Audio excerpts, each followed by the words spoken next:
You know the story. Jesus was teaching, and a large crowd of people came to hear him teaching. In fact, 5,000 men and their families were there to hear Jesus teaching.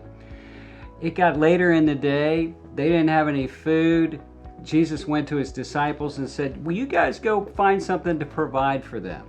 All they were able to come up with was a little boy with 5 loaves and 2 fishes.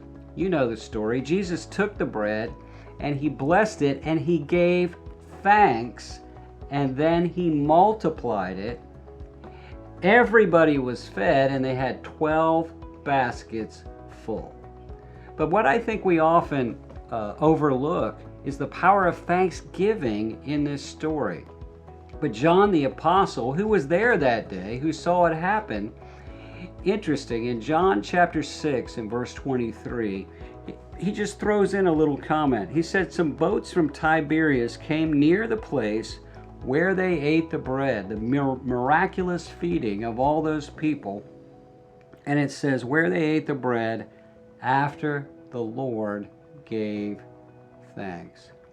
You know, God didn't multiply that bread until after Jesus gave thanks.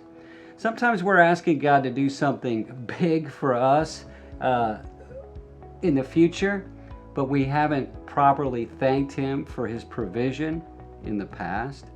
Jesus thanked God for what he had. It wasn't much, just 5 loaves and 2 fishes, but he thanked God for what he had, and God blessed it, and God multiplied it, and God used it to provide for all those people. Maybe you're not seeing God provide for you because you're not being grateful for what God has already given you. Never underestimate the power of thanksgiving to bring provision into your life. George Mueller is one of my heroes, was a man who housed and fed hundreds of orphans at a time through faith and prayer. He tells about the time when they ran out of food.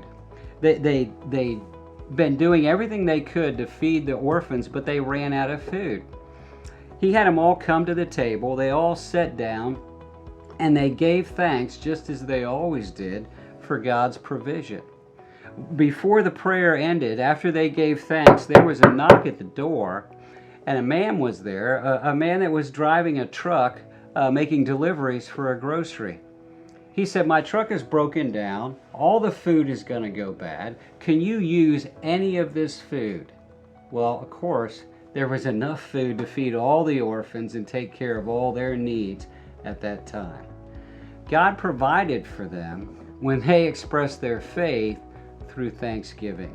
Maybe you need God to provide for you a physical miracle. God needs to provide a financial miracle for you or your ministry. I'm not sure what it is you need God to do, but I do know God's big enough to meet your need, and I do know you should never underestimate the power of thanksgiving to open the doors of blessing in your life.